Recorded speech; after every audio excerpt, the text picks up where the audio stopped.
Reading The Hunger Games as an adult, do you feel like it still hit for you? Like, do you remember how you felt reading it as a teenager? Yes, I do remember that. And I feel like teenage me read, but didn't listen. Didn't listen to what was being said. Yes. Yeah. So I feel like visiting it again as an adult and seeing it with my wise eyes, my experience My of brain's life, so big now. having experienced society and now reading it again, I feel like there's a newfound appreciation for it. Yeah, that's exactly how I felt. Like, I was thinking, I don't think I really took it in when I read it before. And with reaping on the sunrise, sunrise of the reaping. On the reaping? Sunrise.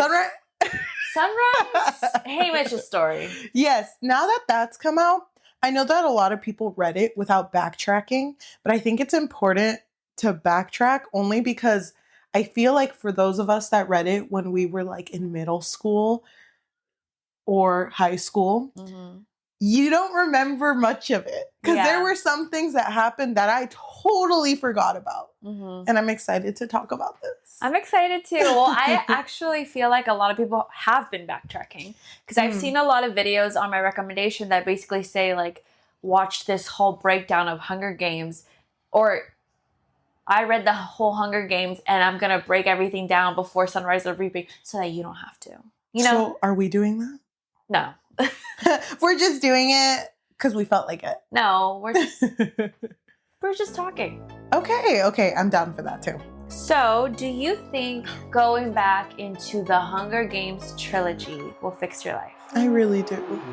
Welcome to an episode of the Book Fix podcast, a podcast where we fix lives one book at a time. I'm your host, Yajaira. And I'm your host, Cheli. Before we get started, we should mention that we do have book club for our podcast. If you are new, every month we choose a book, and this month's book is...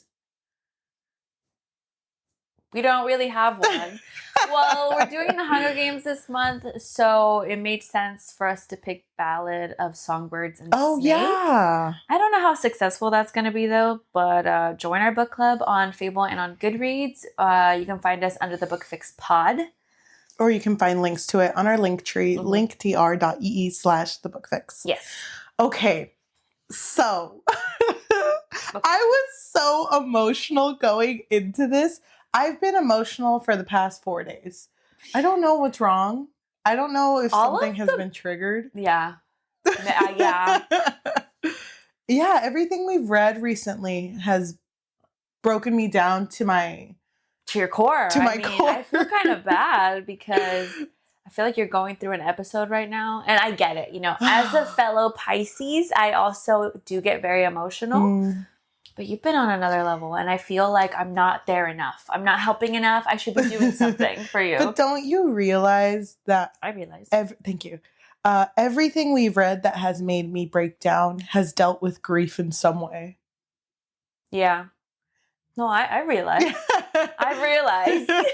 So I'm over here just kind of, I guess, mending myself. But I was really excited to go back into the Hunger Games. I will say going back into it as an adult and the reading, like the type of writing style that Suzanne Collins has, totally forgot she wrote like that. Yeah. I don't know if I'm a fan of it, only because having read it when I was younger and totally visualizing it, amazing. And then the movies came out and it came to life. But I didn't realize how little dialogue she wrote in her books. Yeah, that was like one of my biggest issues with this series was the lack of dialogue. And it's interesting because we're also going to be talking about the movies, but on Thursdays, tune in to see our thoughts. But not having Katniss's like inner dialogue is kind of crazy because that girl be thinking. It was weird too because that pivotal moment at the beginning when we're introduced to Katniss, you see her in District 12, you see her have her hunting partner Gale and best friend Gale, and then her going to the reaping and having to deal with the fact that her sister Prim gets chosen. Why did I read that all in one page with no dialogue? Like, why did that reaping not have more, like, talking? Or at least more of her, like, muttering to herself or mumbling. Yeah. Or at least, like, seeing how the district feels about, doing the reaping again. Like, how does everyone else feel about it? And I did find it interesting, though, that immediately when Gale was introduced, she was like, oh, yeah, he's like a brother to me.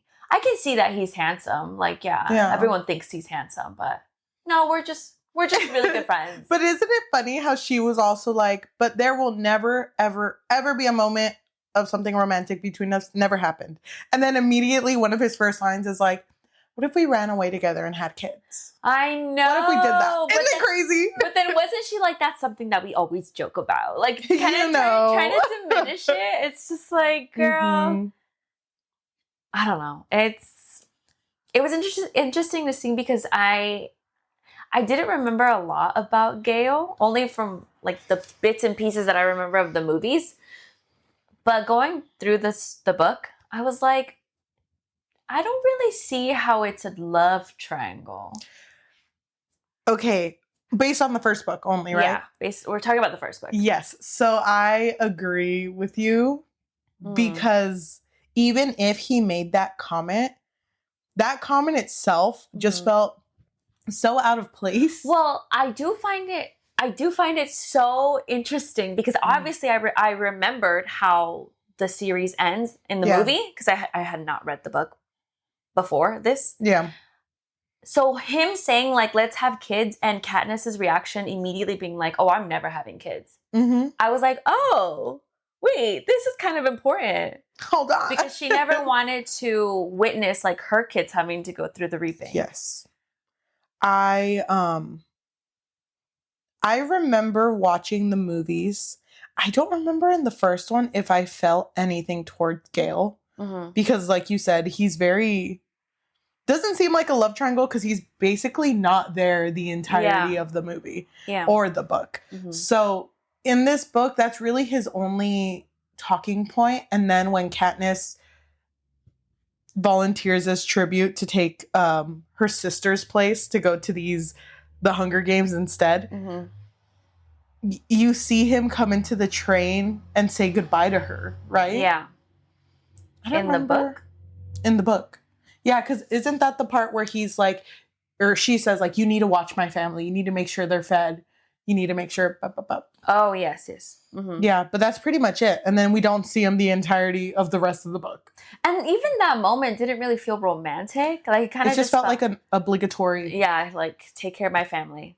Because I'm pretty sure Katniss even brings up in the book, well, I would have done the same for him. Had it been the roles reversed, I would have watched. I would have taken care of his family. Effie felt more important book one than any of the other books. Yes. I didn't remember her character at all until she was mentioned. And I haven't watched the movie yet, but on Thursday we will talk about it. Yeah. I have no idea what this woman looks like. I don't remember. I remember her name. I remember. I'll remember when I see it. Effie so well. I'll remember when I see it, but right now I have no memory of this lady. But when Katniss boards this bus, she boards with the other member who is Peeta, my boy. The other tribute. Yes. So in this, we didn't even explain what the Hunger Games is. Do we have to? Like, yeah, maybe. There's 12 districts. I believe you had said before that they get like poorer the further they are from District 1. And so every year they have the Hunger Games where 2 tributes from every district, a boy and a girl, get chosen between the ages of 13 to 17, I think. 12 to 17. 12 to 17. And they have to basically compete in this violent survival game. And whoever wins, which there can only be one winner, they get money.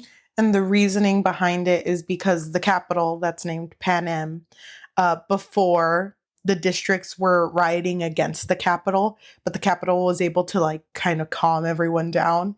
And in order for all of the other districts to pay for that rebellion, now every year they do the Hunger Games in order for them to show, like, see, the Capitol still reigns. This is your punishment. This is your consequence. Mm-hmm. So our 2 tributes from District 12 are Katniss and Peeta. And when they board this train to go to the Capitol for the Hunger Games, they're introduced to their mentor. Yeah, Haymitch, which he was drunk. And it was so interesting to see Haymitch because we already talked about Sunrise of the Reaping. Mm-hmm. I think it's Sunrise on the Reaping because I feel like that makes sense. Yeah. So it was interesting to see his character and how like he didn't care. Like he really did not care about these 2 tributes at all. But I think Katniss does bring up a good point of, well, he's probably tired of having to mentor people that are probably gonna die. So he's so like emotionally unavailable. Like he's not making that connection with them. And yeah, he's just drunk for a minute there. Isn't it kind of crazy though? I don't know if you did the same thing, but because we finished Sunrise already, anytime Haymitch came up, I like hyper focused and I was like, I want to see if anything he says is like he's alluding to anything from his book. Mm-hmm. And I did see this girl on TikTok who was like, dang, y'all remember in Sunrise when Haymitch brought up that he would never drink? Like he was just not one of those types of people that would drink. Yeah. And I'm like, wow, when I was a kid, I just kind of judged. And I was like, oh, he's kind of useless. All he does is drink. I don't really care about this character. Mm. Man, I feel for Haymitch so much. Really? I feel like, I guess I was just so empathetic. I remember thinking at a young age that, oh, he's traumatized. Me? My third eye was closed. You're like, she didn't know anything. She wasn't ready for that. I was like, bring me Peeta. Yeah. But they're on the train, and so is Effie, the character I brought up. But I do want to say that when Katniss sees Peeta, she kind of has this memory of like, wait, I feel like I've seen this boy before. And don't you find it so funny that her like name is Girl on Fire? We'll get to that in a bit. And his is the boy in the bread. The boy with the bread. The boy with the bread. I was pissed. Are you kidding me? I would be pissed if I was Peeta. What would you be? What would... You didn't even let me like answer your thought. You're like, what's yours? What's yours? What's yours?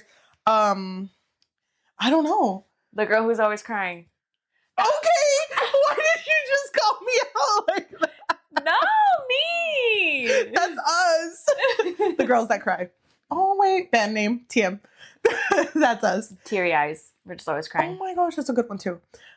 So there are. Oh yeah, wait, she has the memory. Let me finish my. Sorry, you just called me out. Go ahead. Okay, so she has this memory of Peeta. He works at a bakery. His family, they're bakers, and his mom is really mean to him. I didn't remember that part. His mom was like yelling at him, screaming at him because he burnt a bread, but like not really. And he's like throwing it out to the pigs. And then he sees Katniss like kind of like digging through trash, trying to find something to feed her family. Oh, because she's like the provider for her family because her father passed away in like a coal mining accident. Yeah. And so he sees her and then gives her the bread. Yes. So that was actually their first meeting together. From what she remembers. I do remember his parents not being great. Really? Mm-hmm. I hadn't remembered that. There's this line that Peeta brings up. Are we going to speak in order or can I? No, we can go out of order. It really sucks because there's this line that Peeta brings up where he was like, oh, you know, my mom told me when he's talking to Katniss that this year she really feels like District 12 will have a winner. And she wasn't talking about me. Yeah. And I'm just like, that's so messed up. And none out of all his brothers, no one volunteered for him. And no one would care if he passed. Like, it wouldn't be that big of a deal. That's kind of what I wanted to bring up. Like, I feel so bad for Peeta because not just in this book, but like throughout the whole series, he's kind of seen as like a very weak character. Yes. Like, I almost feel like he's just like a little fragile doll. Like, no one really treats him like... But I kind of feel like, I don't know much about Songbird, but I hear that there's a lot of comparisons between that main character and between Peeta, only because they weren't made to be fighters. They were made to be people with voices. Mm-hmm. And that's like Peeta's biggest thing. He knows how to talk his way into people's like... Yeah. He's very likable. Yes. Unlike Katniss, who is very standoffish. Mm-hmm. And in the Hunger Games, like, you have sponsors, so like the elite will see the tributes and they'll like donate or give like something to them, sponsor them through the games. And immediately Haymitch is like, you need to fix that attitude, which is rich coming from him because he's so unlikable too in this moment when they're first meeting. And immediately Peeta's like greeting everyone and he's like a really good talker. Kisses. And the interview is like he's a really good talker. So well, before the interviews, they do their whole like in the chariots, they have to display every district and they're like supposed to be super fashion forward. They make them look super attractive. And District 12 is known for always looking bad because their last fashion designer literally would just like put coal on them and then just send them out because they're the coal mine district. Each district is known for something and they're known for the coal mines. And so I think Katniss even says that one of the previous times they were just naked, but like had like, you know, like the coal mine dust on them. Yep. And Cinna is her stylist. And what I really loved about reading the book was I didn't realize that all of the tributes didn't match. Like the boy and the girl didn't match each other. And so it was like a big statement that both Katniss and Peeta matched in their attire. But even before Peeta said anything about how he felt towards Katniss, because we hear the bread story through Katniss's perspective. We don't know how Peeta feels. And even Katniss is kind of like, I don't know if I should trust him. He's like too nice for some reason. She doesn't trust him. Like it takes him it takes her a long time to trust him. So when it comes to that point, when they're doing the chariot greeting, who's the one who decides that they have to hold hands? Is it Cinna? Oh, it is Cinna, because he's at the end of the chariot. He's like, hold hands! Yeah, and they're both kind of like, okay. Because it's like something, like you said, it's something that has never been done before. Yeah, and the tributes have never looked like, oh, we're a team here. Because obviously only one can survive. And so I felt like they were making a statement by holding hands with each other. And matching as well. I thought it was... I fucking love... every dialogue that Peeta had in this book, he's just so good. Because, like, when they're finishing the whole chariot thing, and Katniss is like, okay, I can let go of his hand now, because I'm pretty sure I'm, like, squeezing the circulation out of this boy.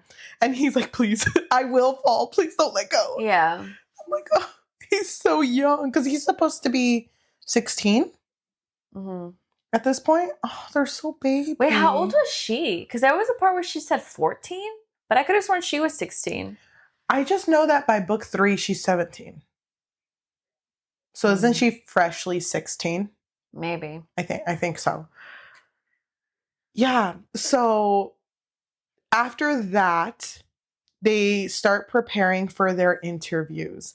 And this whole beginning of the book, it's just Peeta and Katniss always sticking side by side and doing everything together. But for some reason, Peeta's like, for these interviews, hey, Mitch, I don't want to be with Katniss. Well, the reason why he said that was because they were actually training before that. And you train with all of the tributes, but then there's a certain portion where you kind of show off your ability to the elites, and it's just you and the elites, but they're like in a higher platform.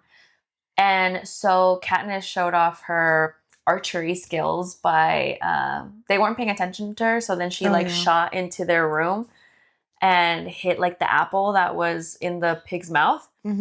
And she was like kind of like scared, and that was another thing I wanted to bring up. I was surprised that she was so emotional. Because from what I remember in the movies, was Katniss... She wasn't. Katniss was so, like, cold. Like, didn't really have any emotions, to be honest. But after she did that, I could have sworn she, like, cried or she was scared. She just stayed in her room most of the time. So she was really scared. But then after everyone showed off their skills, then that's when everyone got a score. And she had the highest score. And Peeta, I think, got an 8. I think she got, like, an 11. Yeah. Out of 12. Yeah, and then Peeta was kind of like, okay, you know what? Maybe I should train alone.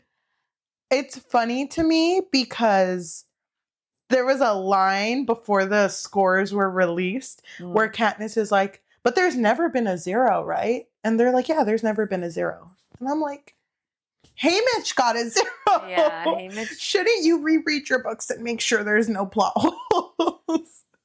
I'm just pointing that out. I'm sorry, Suzanne. I couldn't remember if Haymitch got a 0 or a 1. He got a 0. He did? Yeah, because it was like the first to ever happen. But maybe that was kind of like you don't have, like, okay, you don't have to say it. You don't have to be like, yeah, no, I got a 0. Katniss is like, no one would get a 0, right? Only a loser would. Yeah. Haymitch is like, yeah. Only a loser who loved his girl. It's so sad. But they get their scores, and then that's when they have to prep for the interviews. Mm-hmm. So the interviews, I always think about that thing you said about the book that we read, Powerless by Lauren Roberts, how they also kind of copied the Hunger Games style interviews. It's so funny that you bring that up because I just posted. I know, I saw. Why do you always bring up Powerless? I'm sorry. I feel like I should have a jar. I should have a You'd jar. be rich. Instead of like a swear jar, it's the Powerless jar. It's like anytime you bring up Powerless, you're gonna owe me $20. That's so funny. No. So you'd be broke. The reason I bring this up is because I feel like this concept isn't new anymore. The concept of like dystopian interviews in order to like see who's more fit. And Powerless kind of tried taking that. But you're right. Hunger Games does it really well because the whole point of these interviews is to make the people in the Capitol like you so that they can sponsor you while you're in the games. Mm-hmm. And to be sponsored means that if you're in like a pinch and you need a material or something. You need water, you need medication. Any supplies, they can send it to you through Parachute. And that's because they're sponsoring you. Mm-hmm. I kind of wish that they would bring up how much all of this costs. Because they don't. They just go like, it's probably a lot. And it's like, well, how do you know? Yeah. I wanted to know. I was curious. Well, because this book is very focused on Katniss. Mm-hmm. There's something else that I want to bring up about it being it should have been like third person. Like, you think further from Katniss. Why? I will bring it up once we get into the games. Okay. So the interviews happen and Katniss is told, hey, you kind of like are really bad at like being interviewed and I don't think anyone's gonna like you because Haymitch is trying to prep her and he literally can't. Yeah. So he's like, this girl is useless. So he just tells her like, just go in there. Like, just good luck. Well, Cinna was the one who told her, just pretend like you're talking to me. Like when they asking you personal questions, just pretend like you're telling me. And he was her stylist and so she did that. Mm-hmm. She acted like she was just talking to a friend. And her interview went fine, but they did bring up through an outside perspective, there was nothing that made her lovable. Like she was likable, but no one was gonna love a girl who's just like giggly and twirling in her dress. Yeah. So there was no leverage to like her character. Oh my God, that was so interesting because again, I'm picturing the movie and I'm just like, I don't remember her being so giggly. Yeah. Like she was just like, it's funny to me because twirling in the dress. You're totally right. The way that they wanted to portray her in this book, because they do bring it up about how she's very stoic and she tries to mask things. Mm-hmm. But this girl is full of emotion. Yeah, she is. Yeah, she knows how to smile. I feel and like giggle. Yes, that's kind of shocking. I didn't expect the Mockingjay to giggle. So her interview's done and she's like, aced it. Peeta's not going to be able to beat that. Yeah, because Peeta went last. Yeah. And so Peeta is just, he's so good at speaking. And I really like, they do it better in the movie because you can actually see the conversation. Because again, for some reason, We're not talking about the movie, though. I know, but for some reason, the entire paragraph where Peeta talks to Caesar, the interviewer person, no dialogue. It's just like, this happened, this happened, this happened. She kind of just like glosses through everything. Like, oh, they were smelling each other. You know, I know, but it's just kind of like, I want to see it happen. Yeah. Like everyone says, he's very charming, but I want to see what he says. Yes. So I do agree with you. The dialogue was the main issue for me in the series. The only part that they did the dialogue for was the end when Caesar asks Peeta, like, oh, I bet there's a girl back home, right? Waiting for you. And he was like, well, you're right. There is a girl, but she... She's just like an emotional teenage... She didn't notice me until, kicking his feet. She didn't notice me until they called my name out. Probably doesn't even know I exist. Probably doesn't know. No, what? No, he didn't say that. Because then he was like, well, now she knows you exist. It's like, when you get back, then you can court her or whatever. And he was like, it's going to be a little hard because she came with me. And everyone went fucking crazy. Everyone was like, oh my God. You know what I thought was really funny? The amount of times that this author wrote the audience, like, reaction was just feral. Yeah. Like, foaming out the mouth, they're screaming, well, buck wild. Can you imagine? Like, I don't think these bitches have reality TV. So this is the closest thing they'll get. So they're just like, ooh, this is juicy. The drama is so good. I wonder how desensitized you have to be to just be like, kids fighting. Give me that. Art. That's crazy. They were crazy as like a mob. They were really crazy. Mm-hmm. And it's sad. I kind of wish I knew what they're like. Do they have any form of entertainment? Is this it? Well, I'm pretty sure we would learn more when we read Songbird, since it's about President Snow. But that's going to be really interesting. Yeah, it is going to be interesting. But as far as I know, they don't do anything. They just sit at home and be rich. That's it. That's all they do. So the interviews end, and Katniss is like, oh my gosh, Peeta, you made me look so bad. Why would you say that? You made me look weak. Like, she was so embarrassed. I didn't understand why she was so embarrassed. Because she's full of emotion. I'd be like, yeah, you can't have me. And what? Wait, the boy with Caesar, bread? Bring me back out there, Caesar. I'm about to rip this bitch up. You see my friend Gail? I know. It was like, So Haymitch shuts Katniss up by being like, you literally just twirled and laughed for 3 minutes straight. Yeah, no one was going to pick you, girl. He made you look desirable. Yes. So you should be thanking him. Mm-hmm. And Katniss was like, man, he's right. Yeah, I didn't think about it like that. Because she never really thinks about it like that. No she doesn't. So, I think it's the night before the Hunger Games, and both Peeta and Katniss can't go to sleep. So they're like sitting by the windowsill. Mm-hmm. And it's like a good spot to sit because no one can hear you there because the wind and everything is really strong. And they're both just like, tomorrow's the big day. Tomorrow's the big day. How you feeling? Nervioso? So nervous. So Katniss I don't know if she brings up winning. So Peeta has this moment where he's like, no matter what happens in the Hunger Games, I do not want to lose who I am. Mm-hmm. And so then Katniss gets confused and is like, well, what do you mean? You're going to end up killing someone. So you are kind of lose who you are. And he's like, no, I just don't want to I don't want the Capitol to win. I don't want to become a monster. I don't want to become something that they can use. Mm-hmm. And she doesn't understand it at this point, what he means by that. Thoughts? I love Peeta. I would die for that man. Boy with bread? I get it. You get it? Mm-hmm. I remember reading this as a middle schooler in my my middle school library.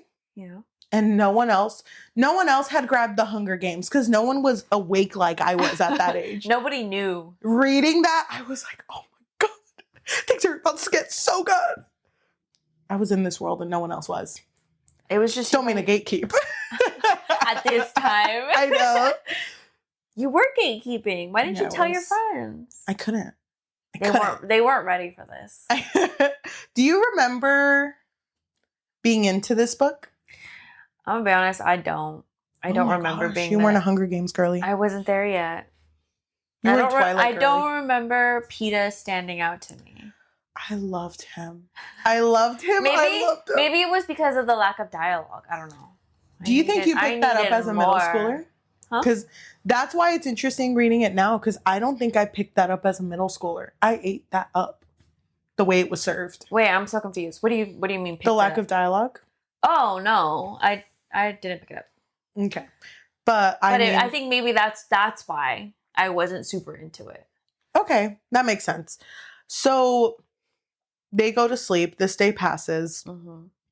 When they're getting ready for the Hunger Games, they each get to take like a token in, like just as like you go in your clothes and then you get to wear something that represents where you're Your from. district. And Katniss was friends with this girl who was the daughter of the mayor. Her name was Madge. Mm-hmm. And she let her borrow this pin and it had a mockingjay on it. Yeah. Which is a type of bird breed that was known as like just a songbird, not really much use in them. And so she's wearing that. It's funny that they never bring up what Peeta brought. It didn't matter. Piece of bread. A token of a bread. I wish there was a part. The burnt bread. Oh my gosh. Can you imagine if there was a part where like Peeta's about to die? They throw a knife at him, hits him in the heart, and he's like, my sourdough. My sourdough. I knew my sourdough will pull through. I wanted to know what he brought. Well, it had to, I don't know, it had to be like a token. No, Mm-hmm. It can't be a bread. Well, it's so hard. No one can eat this. And they're like, he's right. He could take Use it as a weapon. I know. It's like a sourdough boomerang. Suzanne, you should. I'm telling you, should have done that, Susie. She's like, damn it! I gotta rewrite this it's shit. the boy with the bread. He's just tossing bread stars. Unstoppable until it starts raining a lot. Oh my gosh, the boy with the bread is gone. It's gone. Only a memory. I am so now as an adult, I'm mad that no one else's token was ever brought up. Because I felt like that could have been a good tell in like the type of character they were. Mm-hmm. It's just brought up like, yeah, sometimes people bring weapons. Okay, bye, Katniss. It's like, see you, girl. That's it. That's all I get about the token. I guess I remember more of the movie, how the movie represented it which was Cinna putting the pin on her and being like, "Don't tell no one," because you weren't, which is crazy. Because you weren't supposed to take anything at all. That's crazy because it was a big deal having a token. It was just like, that's you. You take you in there.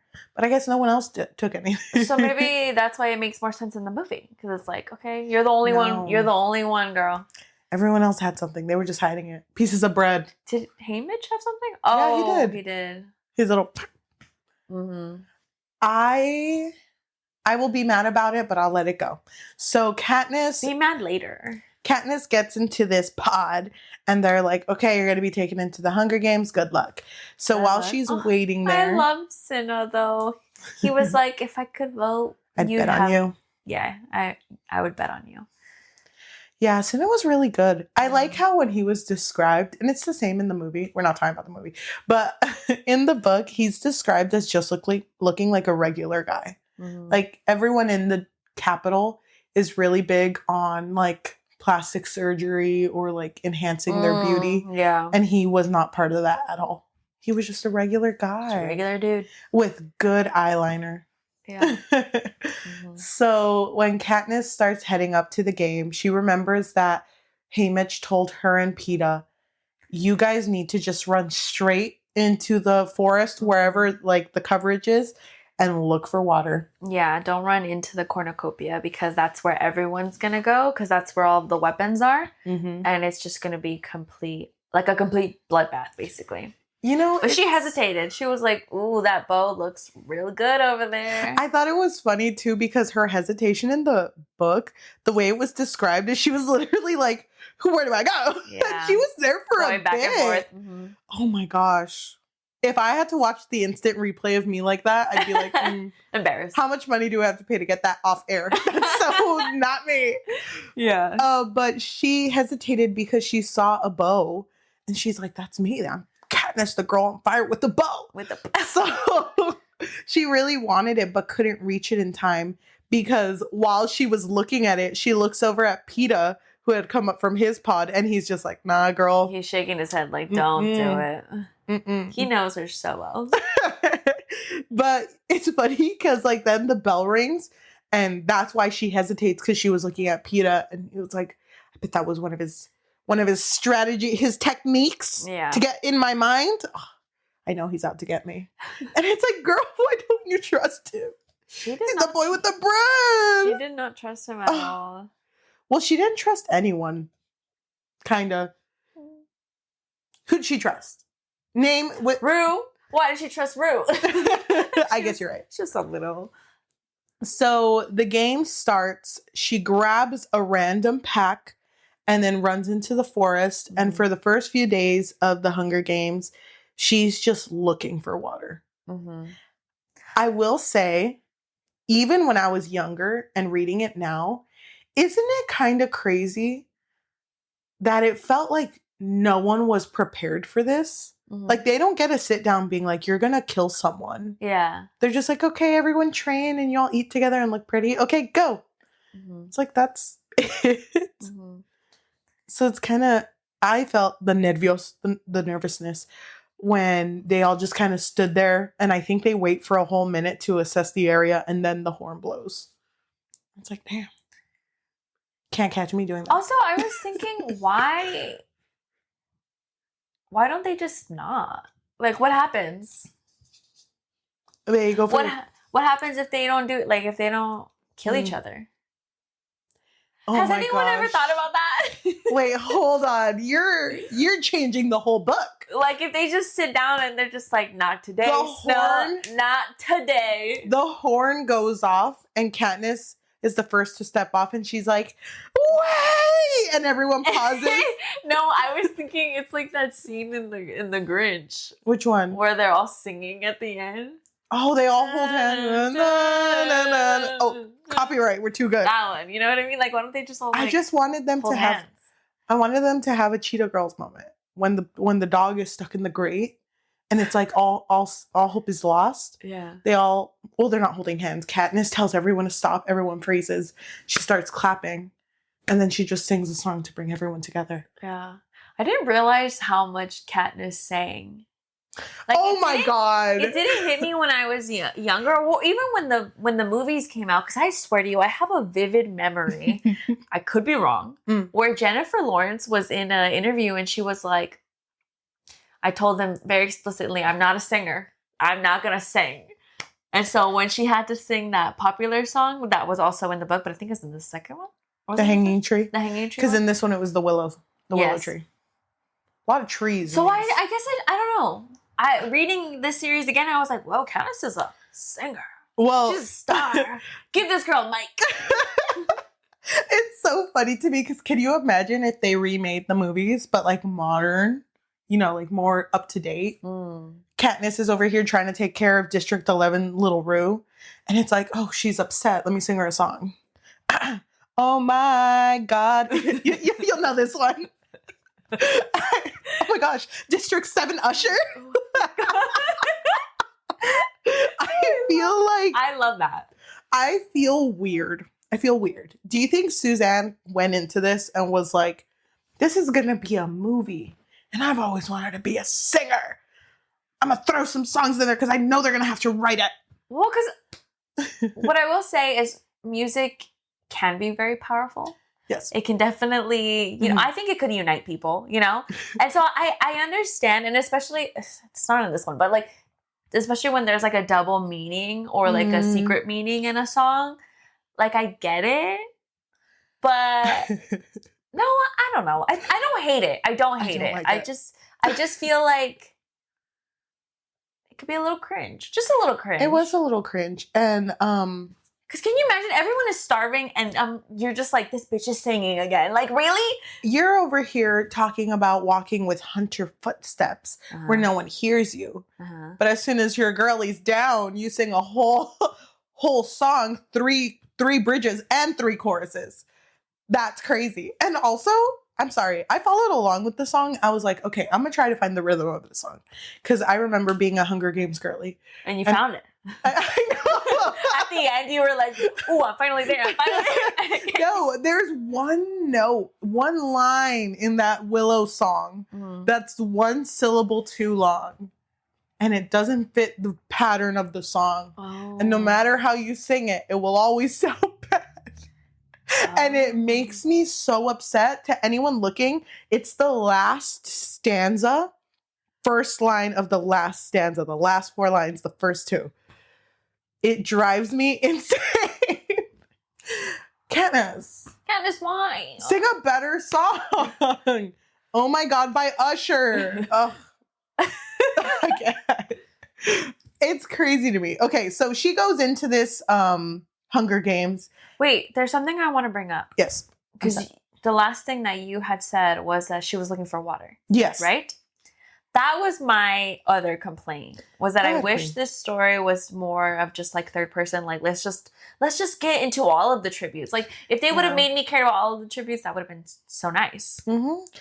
That's yes. So she couldn't find water, but somehow she knew. Like no, Hamish isn't giving me water because he knows that I'm close. He knows that I'm almost there. And even if that were the case, like. How do you know that you're not going the wrong way afterwards? Like, what if you're going, you're supposed to be going north, you're going south. Like, how do you know?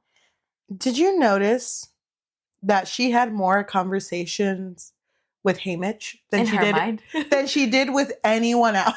Yeah. Not counting Peeta, but like I mean, even then. Anything in her mind, she was like, Hamish just told me this. And it's like, you don't know that. How are you so sure? Or Hamish just knows that I'm thinking this, so that's why he's not doing this. And it's kind of just like, I understand what you're doing. Like, you want me to know what Hamish is thinking without actually putting his point of view in the book. But it didn't really work for me. But based on the relationship that was built that far, she didn't know Hamish that well. No, she didn't. And I feel like with the length of this book, a good chunk of the first half, because most of the book isn't her in the Hunger Games. Most of the book is her prepping to go into the Hunger Games. So that could have been used to flesh out like the relationship between her, Hamish, and Peeta. And even Effie, which I totally didn't talk about. I don't know why I didn't mention her. But you brought her up once, kind of. Thank you. Even her, like there was no relationship built there. So I felt like, why are you trusting him so much and being like, no, he's won this before, he gets it. And it's like, yeah, but you've seen him 95% of the time with you incredibly drunk. And that's what you're trusting. And didn't she also say, oh, I'm pretty sure Hamish hates me? Yeah. So then why? Right. Okay, so I don't know. I just wish that would have been different.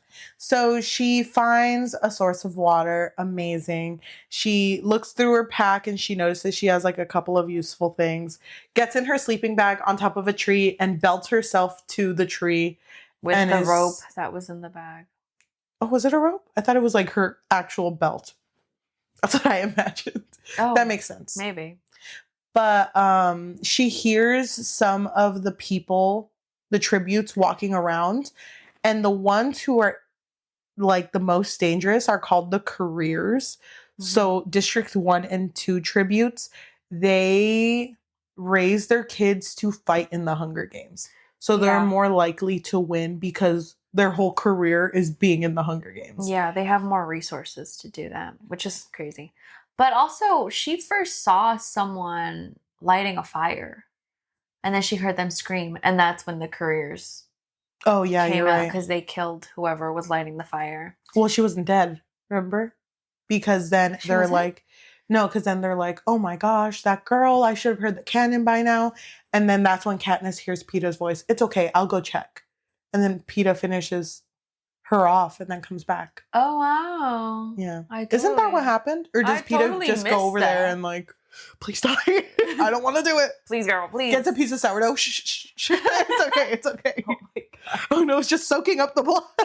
Oh my. Saves her. Wouldn't it be so funny? He just accidentally saves everyone. It's my God.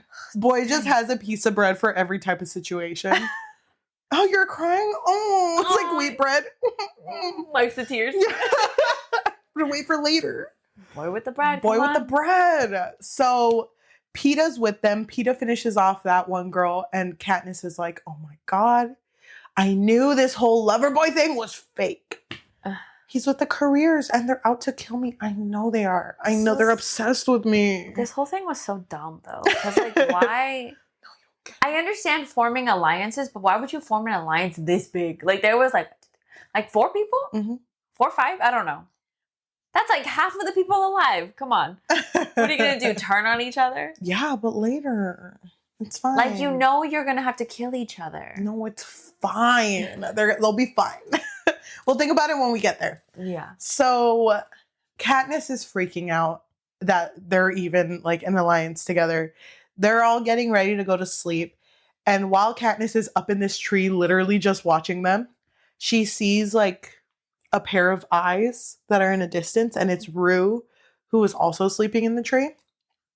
And she points up. Well, she's not sleeping, she's awake. Well, yeah, but she was in the trees there. And she points up, and Katniss notices that there are, what are they called? Jabberjacks? Jabber? Trackers? I don't know. Yeah, They're tracker jacks. Tracker jacks? Jumping jacks. So It there just sounds like cereal. Yes, it does. So there was these bugs that are like wasps. Yes, but I'm imagining they're huge, right? And so they were made. They're engineered. But because of a fire that had broken out and everyone had escaped from, the heat kind of calmed them down.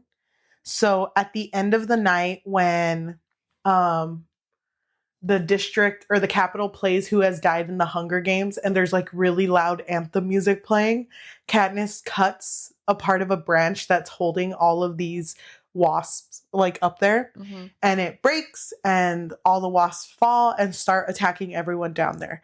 But the thing with their stings, because Katniss gets stung by a few of them, it like causes hallucinations. Yes. And so she falls down, and there is someone named Glimmer there who is from the first district, and she watches her die from like the amount of Katniss watches Glimmer die. Yes, from the amount of stings that she got. And Katniss is also hallucinating, so she's over here like, is she really dead?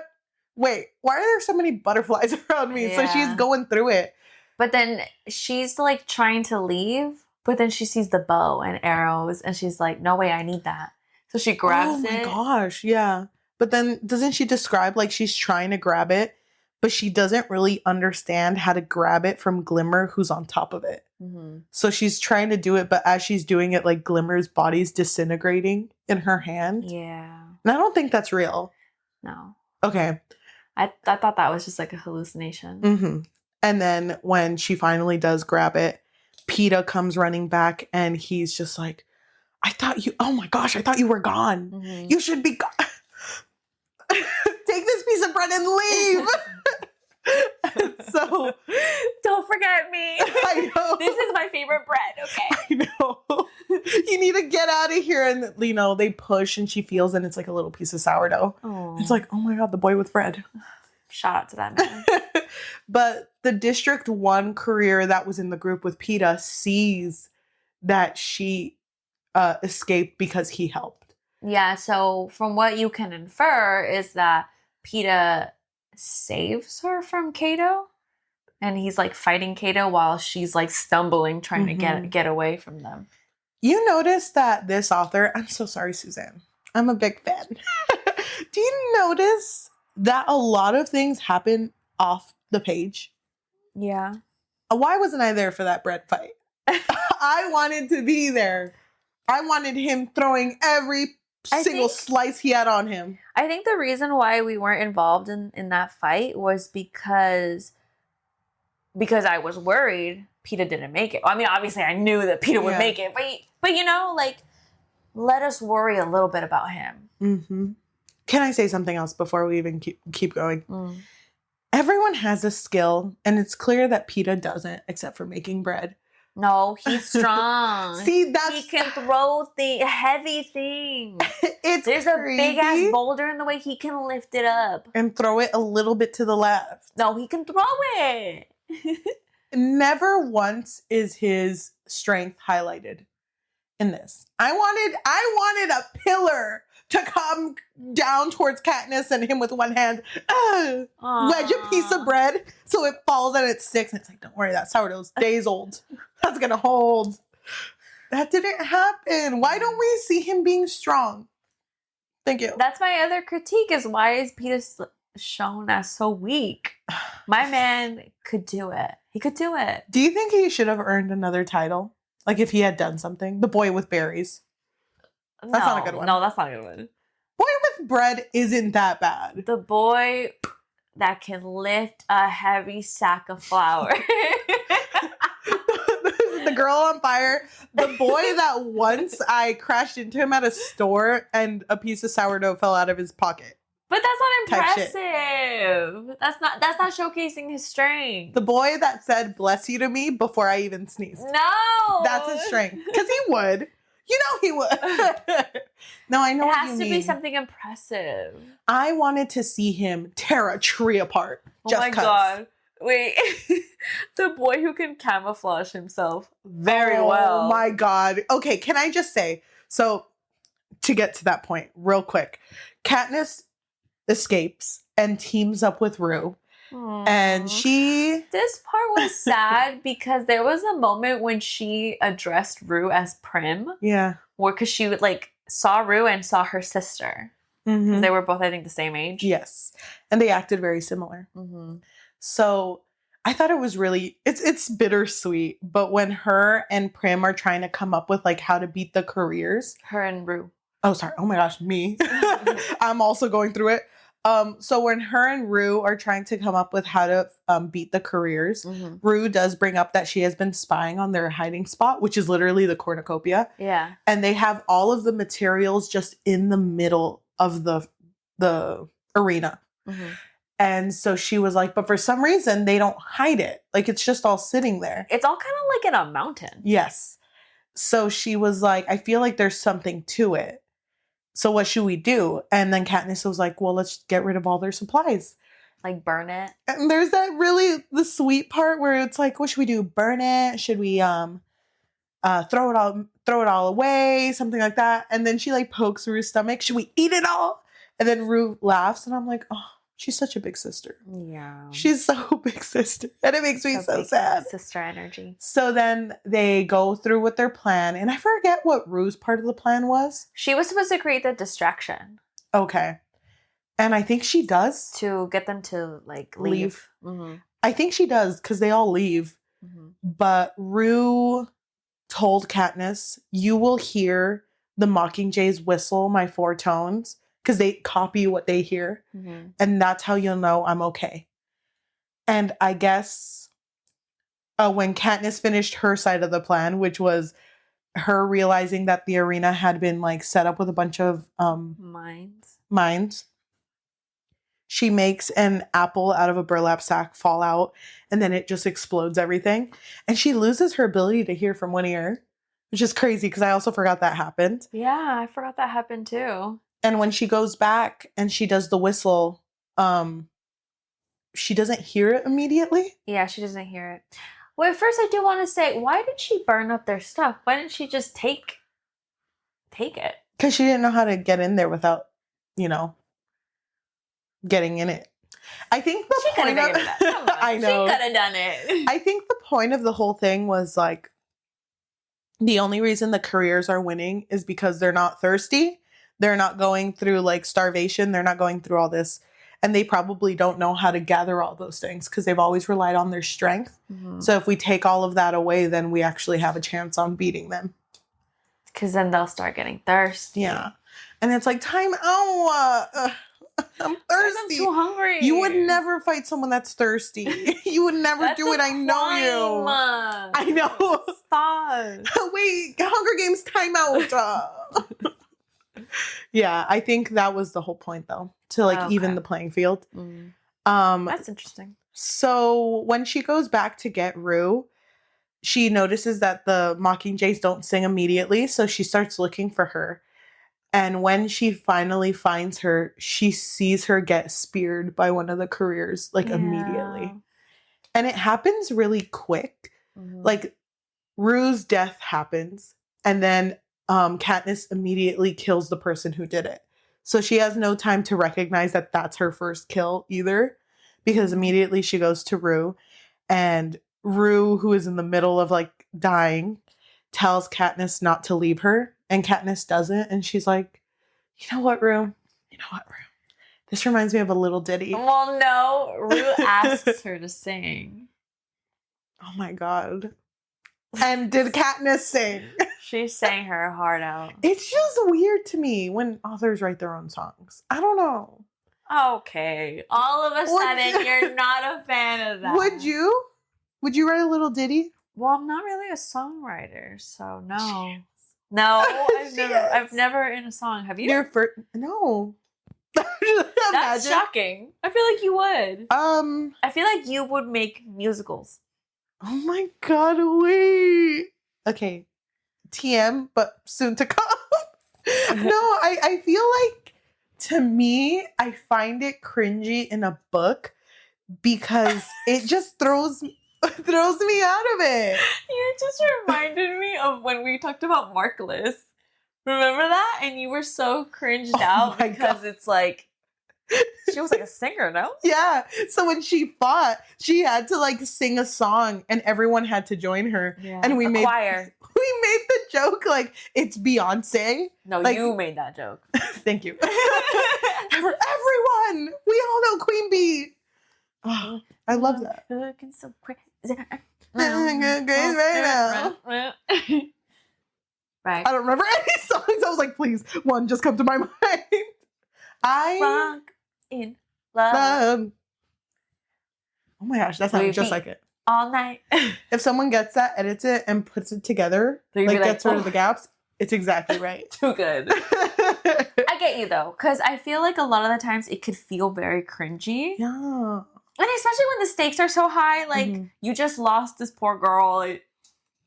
You're gonna sing a song. Rue's been she passed away. I'm so sorry. She passed away a minute ago. You're still singing your 5-minute song. We never said spoilers ahead. Someone at this point. Wait, are these spoilers? So sorry, these are spoilers. Read the book. Watch the movie. I felt so bad for Rue. She was only 12. She was so little. She was so cute. Mm-hmm. So then Katniss, because when someone passes, a cannon is fired, and then they bring a hovercraft down and take the body. And she knew that they were going to do that for Rue. So she immediately gets a lot of flowers and puts them around Rue. And because she has a moment, she doesn't completely recognize this yet, but she has a moment where she remembers Peeta saying, like, I want to die as me. So she didn't want Rue to, like, show injury. So she put flowers all over her to kind of try to resemble what she looked like before. Yeah. And then she does her 3 middle fingers, kisses it, and then holds them out to the sky. Yeah. Because in District 12, that's a way to show like a goodbye to someone you really admire or love. That shit got me fucked. It was a really sad moment, but everything just kind of happened so fast. So I felt like I didn't even have a chance to mourn her. Yeah, you don't. Because immediately the announcer comes on and is like, we're going to change this Hunger Games, a little bit of spice in this. If the 2 tributes from the same district are still alive by the end of the Hunger Games, you 2 can survive together. Like, you both will be the winners. And it's funny because no moment before this did Katniss have a nice thought about Peeta. No, it's so funny because I was like, this girl does not think about Peeta once. Like, she's just like, who? Oh my god. Who's that? And she Peeta. Rye? What's his name? Rye? He's a type of bread, I think. Him, the boy with bread. The boy is bread. I can go get him. So she's like, oh my god, that was always my thought from the beginning. Let me go get this boy. Yeah, working together. Love that. And she remembers hearing that he had fought Cato. And he wasn't going to make it because he was badly injured. Yeah. So she tries to backtrack to where they were to find him. And can I tell you, reading this as a child, I was so like, oh my gosh, Peeta just camouflaged himself to the floor. What a man. What a man. Oh my god, I love him so much. That was reading so this now, weird. It's kind of cringy. It's so weird. Can you imagine the act of like having to lay down? Okay, hold on. I need to get the right cut, the right shades. That will take a long time. Yeah, because he had to lay himself down. And I'm imagining the smallest brush. Puts himself up and he's like, I gotta get the lighting right. Yeah. Put all my pieces of bread away. And then obviously his sponsor sent him that. Is that all his sponsors? No, he didn't get anything from sponsors. He had it with him. So what he used to camouflage was just mud. So he had like a layer of dirt and mud and then caked it all together and then put dry stuff on top so it just looked like he was part of the ground. Because it's a very big thing that no sponsor sent him anything. Yeah. Oh, wait. Yeah, because they bring it up after. So he's just in the floor. You know what? You know what gets me? I'm in the games. I'm Peeta right now. You're Peeta? Yes, I'm Peeta. If I was in the floor, imagine yourself, you're Peeta too. You're in the floor, your mud is all over you. You've been like that for 2 days. You're thirsty. You haven't gone to the restroom. It's just the worst, okay? And the girl you love, the girl of your dreams, like slow motion runs in. And you're just like, what do I say? Because what do you say? Hey, down here. That's so cringy. I feel like this is so embarrassing. Hey, don't step on me, babe. Don't do it. Oh, babe, that's me. I can't. I would be so mortified if someone found me in that position. Weakness? Like so vulnerable. I know. So vulnerable. Babe, it's me. I'm down here. And the way she sees him is his winning smile. Oh my God. That's hilarious. I'd be so embarrassed. Babe, just go on. Also, his cut was disgusting. Oh, yeah, and he had mud all in it. Yeah. So his cut was most of his leg, was cut down like to the bone. And she had to clean it up and like, patch him up. Which is interesting to read about because she stated how she's not good at this. Like that's more of Prim's thing. Prim and her mom. They are more of the medics. Like she has a weak stomach. So it was just interesting to see that. Oh my God, this girl is patching him up. And then she has another Haymitch dialogue in her head. Yeah. She's like, I know Haymitch right now. He's telling me they don't believe you're in love with the boy with bread. Yeah. You gotta kind of push the romance. You gotta spice it up. And it's funny because in other books, they bring up the moment in the cave is so romantic, so much flirting. Not really. Well, they were just talking. But I will say, I don't remember them kissing this much in the movie. They kissed a lot in the book. Like, they were, cada ratito, every like little moment, she'd be like, mwah. It was funny though, because like, when he was still 6 feet under, buried in this mud, he's like, oh, can you come closer? I need to tell you something. And he whispers in her ear, it's totally okay if you kiss me. Like, it won't be weird. No, trust. It's good. Yeah. We're good. We're bros. It's fine. We're bros. And then, when he's like getting out and she's patching him up and it's like, wow, I wonder what can help you. Yeah. And he's mouthing to her, if you kiss me, maybe this will get somewhere. And she just laughs it off because she's not really thinking much of it. So when they do finally kiss, he becomes such like a smooth talker because she recounts the whole bakery incident with the 2 burning breads when they were 11. And then I think she gets cut off. But she was trying to form a story of like, and after all this time, And then for some reason they get cut off. And I think it's so funny because then he backtracks. He's like, what were you saying again? Like, bread, no competition with Gail, best thing that ever happened to you. And then she's like, I didn't say that. And he's like, oh no, it was probably just something I was thinking. Because he does bring up that he just like kind of assumed that she was dating Gail. Spoken for. Oh my gosh, I love Peeta. Pull yourself together, girl. Did you like Peeta? Yeah, I like Peeta. Not nearly as much as you, though, but... Peeta. I love Peeta, but now being an adult, I realize he did nothing. To me, he was an accessory. Yeah, like... He didn't do much. A purse. Or a bread. A bread purse. For the boy with bread, he had not that much bread on him. Well, yeah. A little disappointing. He can't bring bread. Whoa. Oh my gosh, at the end of the book, his token... I'm telling you, he should have been saved by his token, and it's a piece of pita bread. I would have loved it. I would have ate that up. You lost your chance. I guess I don't. I guess I don't see that. Because then it would feel more of like a joke. Like, and I feel like Susie was trying to make art. Maybe. A political statement. Okay. Right now, think of Peeta.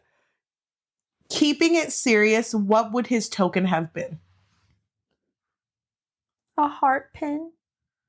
Because I love love. Oh, he's an ally. Sorry, my hair is kind of...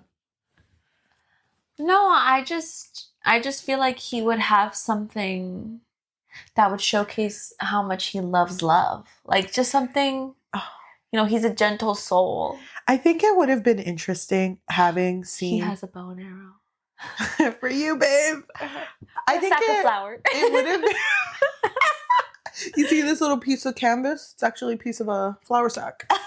My first flour sack I ever carried by myself with Pa. I would have loved that. I would have liked, like I said, I would have liked getting to know the characters with tokens.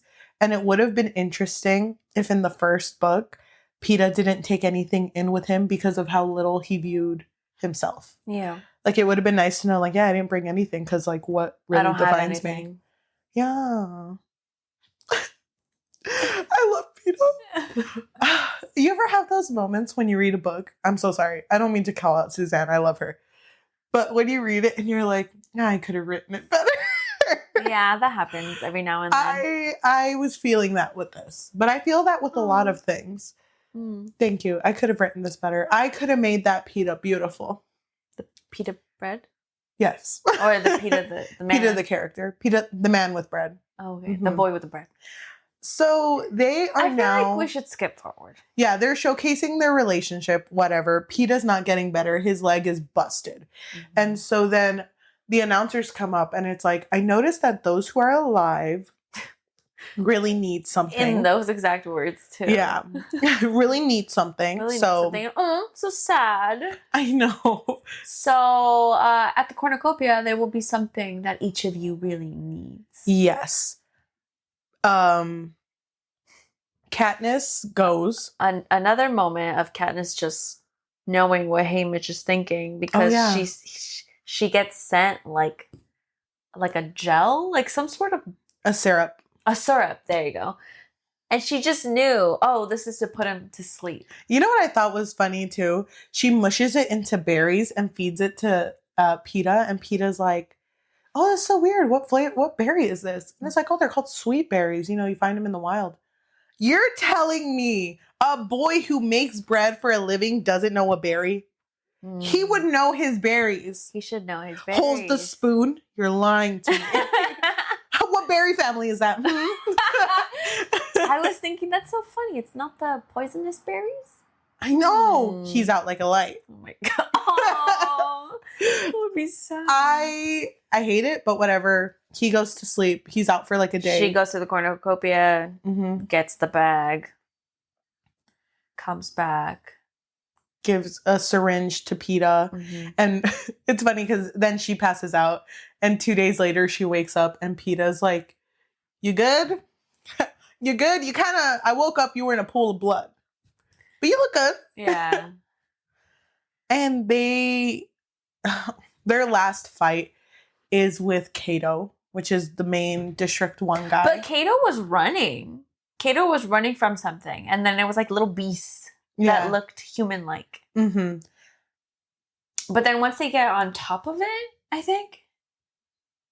No. What happens? Okay, so... Like, they get on top of it. They get on top of the cornucopia, and at this point, Cato's not even worried about the fight. He's just kind of like, they can't get up here, right? And so Peeta and Katniss look down, and they notice that all of these mutts have the eyes of all of the other people who were tributes in this fight.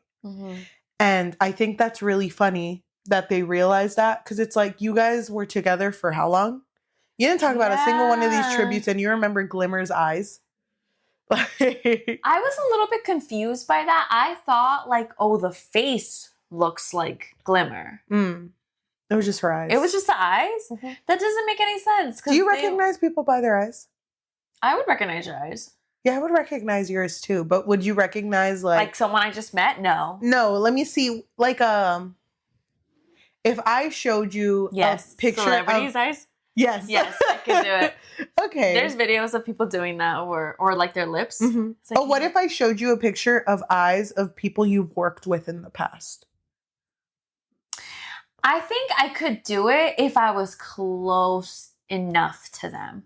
But they weren't close to these tributes. So to me, it doesn't really seem realistic. It would have been realistic to me if it were Peeta. But Katniss was the one who was like, oh, that's Glimmer. And it's like, yeah. How do you know that? So. Or I guess if it looked like Thresh. Yeah. Or Rue. Or someone. Or Foxface. Or like someone that they were in there. They did mention all of them. But Glimmer was one of the first that she noticed. But they noticed this. And then Cato, after he gets like his bearings, they fight. And just really disappointing how little Peeta does. Peeta's very damsel in distress. Do you notice that? I did notice that. That's what I'm saying, is that I hate how he's so, like, it's like people treat him very fragile, but also he's kind of useless. But he's capable. He is, but he's also useless. Can you imagine that part where Cato has him in a headlock about to, like, jump and take Peeta down with him, and Peeta, in like an act of desperation, reaches into his pocket and he's like, flower. Right in the eye. That's hilarious. That should have been what happened. Or if he had a knife or something. Or you could see his strength and he like picks up Cato. He should have wrestled with him. I would have loved that. Because didn't Katniss bring up that he wrestled? Yes. If we could have seen, the ending of Mario 64, when Mario grabs Bowser's tail and spins him in a circle. that with Cato launches him, and he doesn't even die with the mutts because he's miles away. I would have loved that. Are you kidding me? Let me write the book. So sadly, that didn't happen. Katniss was the one who saved him with an arrow, but like, that didn't make sense to me either, to be honest, because it like hit Cato's hand. Wouldn't it have gone through? That's what I'm saying. Like, I feel like it would have pierced the hand. Well, no, because, Peeta has a really strong chest, basically rock. Oh, you're right. No, that one token, the sourdough bread. Oh, thank God. Thank God I brought this. So then Cato falls to the mutts, and I thought it was really, really sad that this boy was being eaten by the mutts for hours. Just hours. And it was funny because Peeta and Katniss were like, did we win? I know. Did we cheer? It's like that point where you don't know when to clap. Yeah.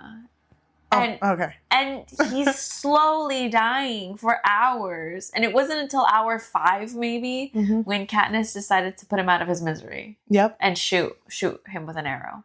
That's sad. The mutts go away when the cannon finally sounds. And Katniss and Peeta are waiting, and they're like, I don't know what's going on. Why don't we just go back to our spot where we were? The cave. And so on their way back, the announcer comes on and is like, we would like to rescind what we said. JK, oopsies. JK, that was a joke. And you guys fell for it. You can only have one victor. Good luck. And then may the odds be ever in your favor. Killed it. And then he's off. And they're like, oh my God. They duped us. Like, we knew that would never be a thing. They just kept us on for entertainment. So what do we do, Peeta? And so they both take the nightlock berries that were in their pockets, which is the poisonous berries. Because they were going to use it like to try to trick Cato into eating them. Can you tell me how they were standing? Because I couldn't imagine it. How they were standing? Yeah. Like they were facing each other, no? No, they were like back to back, but interlocked hands. Like this? But back to back. I guess I just pictured... No, I know. Like, hold on. I guess I just pictured it the way that it played out in the movie. Would we... Oh, that makes sense. Like this? No, I think it's just one hand. Because, like, look, you have that hand, and with this hand, you have to feed yourself. But that doesn't work. No, we feed each other. How romantic. What if it's like that and it's like, no, babe, let me go first. I swear I'll wait until you. I swear I'll wait. I swear. No, dude, I was thinking that too. I was like, wait, Peeta really trusts Katniss? I wouldn't. He loves her. No, I know, but I wouldn't trust him. I mean, I wouldn't trust her. Okay, I get it.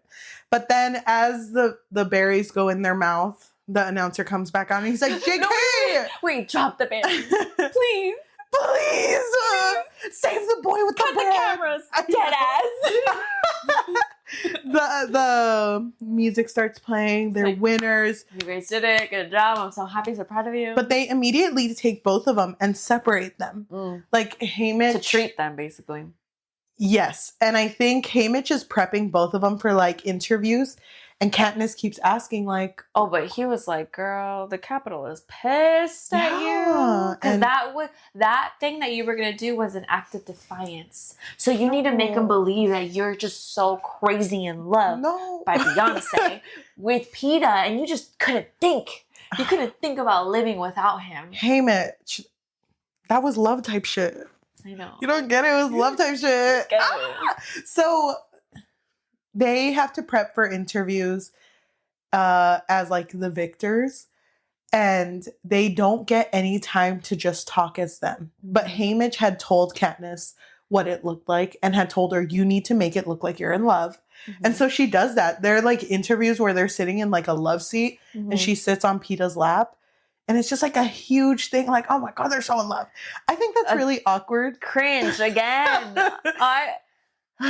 Because like I can't imagine like being a viewer of this and being like, oh yeah, they're so in love.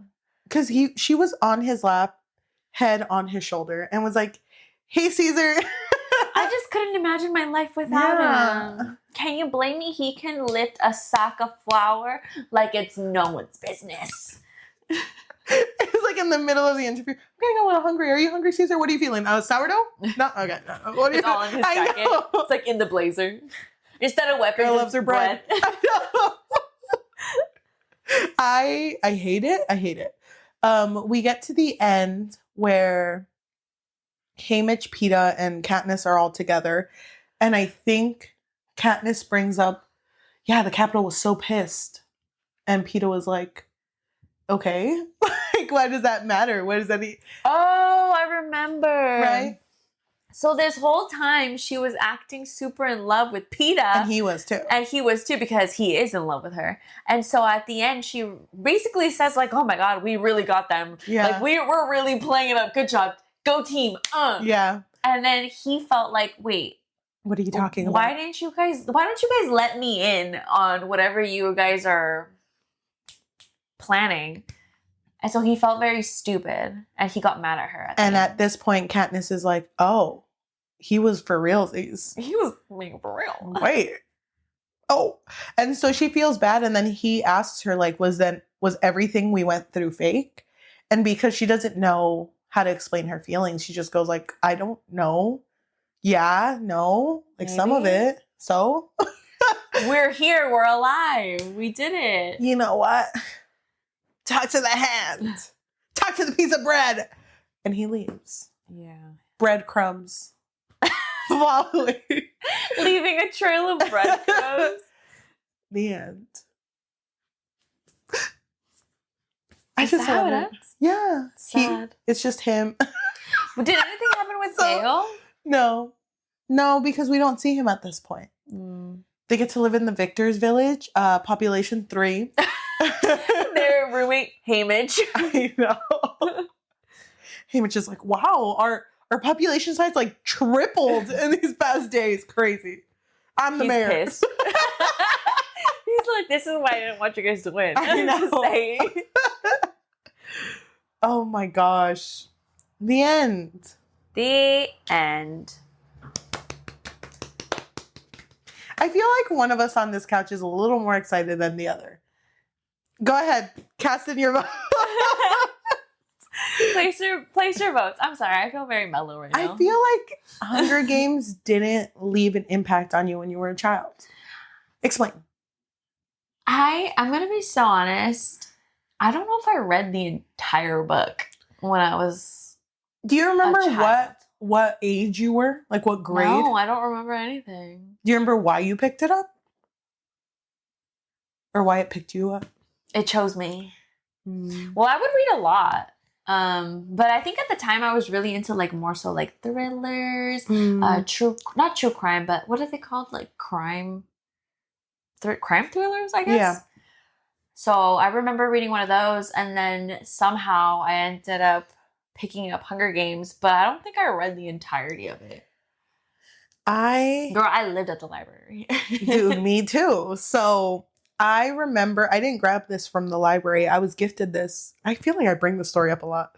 My lore. Okay, I was gifted this by the librarian because I had reached like a very high status of reading and they literally couldn't give me anything. Yeah. Because they were offering me, they had like this book called, these books that were like the white sticker section. Mm-hmm. And there was like a total of 20 of them. And they were like, yeah, you're a high reader. Go read those. And I remember I picked one up.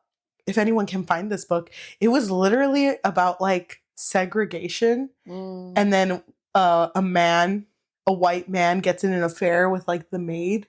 And he feels so like disgusted by it that he does very horrible acts that no 7th grader should ever be reading at that age. Oh my God. And I remember taking it to the library and like, what's this? Like, what? Can I read this? Am I going to get in trouble? And she was so like, oh my gosh, I'm so sorry. And I remember finishing the book because I had showed it to her after I finished it. And I was like, well, I took an AR test, passed it.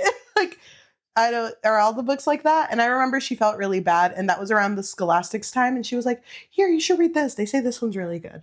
And then I got the 100 Traumatize you again. I know, traumatized me in a different way.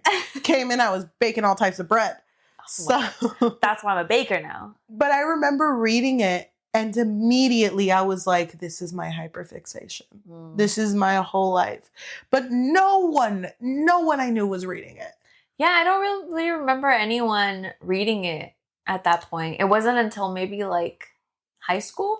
It wasn't until the movie came out when I started hearing people talk about it. Yeah, probably. Yeah, because I remember. That sounds about right. I remember when the movie came out and I was like, middle school me would have loved this. She would have loved this. She's sitting in here with us right now. Aw, how cute. And I was so happy with like the entirety of like book 1 and everything that came with it. But reading it now, I realize, I feel like this is Suzanne Collins, one of her first books. Because reading Sunrise had a very different feel than reading this one. And I feel like the thing that really took me out was the lack of dialogue. Yes, I definitely agree with you. The fact that the person she talked to the most was Haymitch, who she wasn't really talking to. But through her mind? Yes. Yeah, I hated that. And she, for being someone, I know that she's a hunter. It doesn't mean that she's emotionally going to be the greatest person ever. But she really can't connect the dots. Like, she really can't What do you mean? Be like, oh, Peeta does like me. Like, she couldn't do that. Yeah. Well, I mean, we can get more into her romantic side. Or lack thereof. No. In the next book. Okay, I agree. But no matter what, I've always been and will always be Team Peeta. Okay. That was my boy. What did you think about Gale then? In book 1? Sure. In book 1, I didn't mind him. Okay. I knew what was being set up when I was reading it. You were like, I know what you're doing. I know what you're doing. And I know that 20 years from now, I'm going to talk about this in a podcast. Somehow, I blame Twilight. Wait, not 20 years from now. Don't date that at all. They're going to guess my age. Wait, I'm not that old. I'll take anything for that. But I remember reading it, knowing what they were setting up. And knowing that it was going to become a thing like Twilight where there was like Team Jacob and Team Edward. So me by myself, no one reading it. I'm like, who's Team Gale? It's like no one knows who he is. Wait, hold on. Now I have a question. Oh, what's because we filmed a trope versus trope. Yes. Go check it out. We were kind of slaying in that one. And you brought up that you always pick the wrong one. I do. For who? All the books we've read for the podcast. Because I don't want to spoil anything, but I chose kind of slay in this book. Huh? But, like, I chose correctly in this one. Oh, okay. But, I don't know. Because even with, like, Twilight, I didn't see Jacob like that. Like, the way that they were intending to do. I don't know. I guess I have to think of a few books. Okay. I'll come back. I was trying to think, like, which books? It always hurts. Like Shadow and Bone. With the Darkling. I didn't know he was evil. I thought the Darkling was just a goofy, silly nickname. No, but you liked Mal, though. I did like Mal. Right away. Did she? Oh my gosh. I need to reread those books. I don't know. I don't think you pick wrong. I think I pick wrong. I'm going to come up with a list and I'll come back with evidence. Overall thoughts. I liked it more as a kid, but I appreciate it as an adult. Mm-hmm. I think I was just growing through something because I cried a lot. Did this one make you cry? I think what made me cry...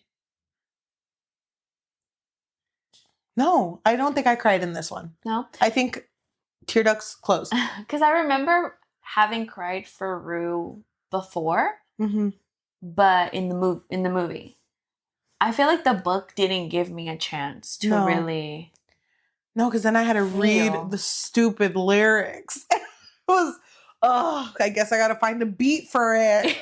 Let me pull out my drum set. I'm just so musical, so I'm trying to find it. Me. I couldn't. It really took me out. I don't think I cried in this, but I did. I could imagine having cried in this when I was younger. Or have been super emotionally invested. For this one, it just kind of felt like I liked it because I known that I've liked it. Like the familiarity of it. Yeah. And I mean, I do really like the plot. You know what I mean? Like, I like this concept. And it's very well liked. Like, they always say that Hunger Games did it right. But I guess when we go into book 2, we can talk more about that. Overall, I think I would give the first book like a 3.75. Like a 5 out of 5. No, I'm saving that one. But a 3.75.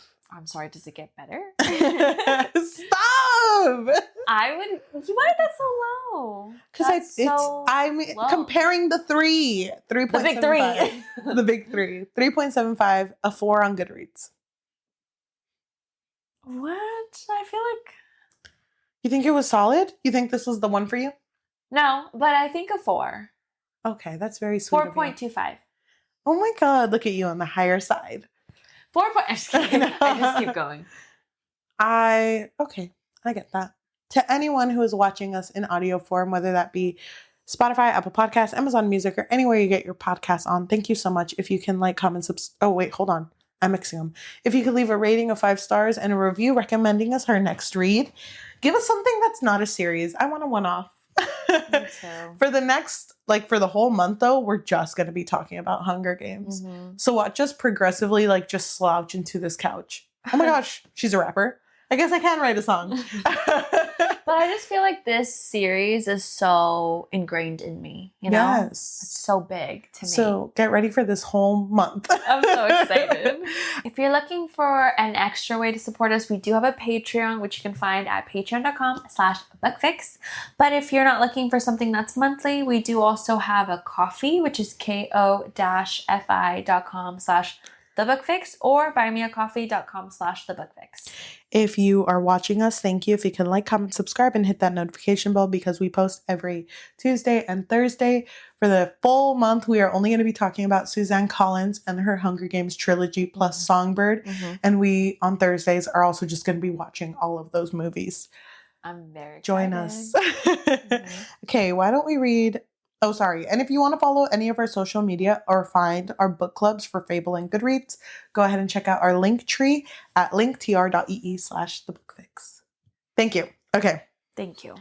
So now we're going to read a positive and a negative review that we find on Goodreads. Which one do you want? I want negative. Okay. This review comes from Hannah. They gave it 5 out of 5 and they wrote, rereading this for the first time in 10 years and it feels more relevant than ever. Truly a timeless classic. This comes from Katie, who gave it a 1 star. Now this is a book I would actually burn. With a cruel smile playing on my lips, I watch as the merciless flames devour the book. Watch as the edges of the pages singe and turn black. Watch as they slowly crumble to ashes which blow away with the wind. I turn around and walk away. 1 star. The characters were flatter than paper. The title always made me hungry. Oh my God. That triggered me. Thank you so much for watching, and we'll see you in the next one. Bye. So, spoiler for Sunrise. If you haven't read it, please click off. 3, 2, 1. Thank you.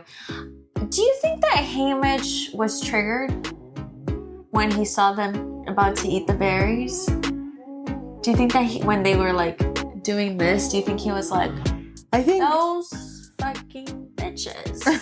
Somebody told them. I think I think Haymitch is so far from understanding anything because of how drunk he is. No. And my man quit the bottle. We're not there yet. He was focused. We're not there yet. I was at 2%, now I'm at 3%, bitches. You can't get me. Okay, wait, other thing. Why do they call it the Hunger Games? What do you mean? Why is it called that? Because Go ahead. they need to eat. And by putting their names in the magical bowl. They're eating. No. Like they'll get rations, no? Wasn't that the whole point? Like you get more food if you put your name in. So this is the Hunger Games. Come eat. Huh? I don't get it. We'll talk more about it later. Listen, my brain's not big enough for this dictatorship shit, okay? My brain's not big enough. It's okay. But I get it, but I don't know how to articulate it, you know? Okay, so by the second book, you'll know why it's called the Hunger Games. No, I already know why it's called the Hunger Games. No, it's not. I'm going to look it up. You don't get it.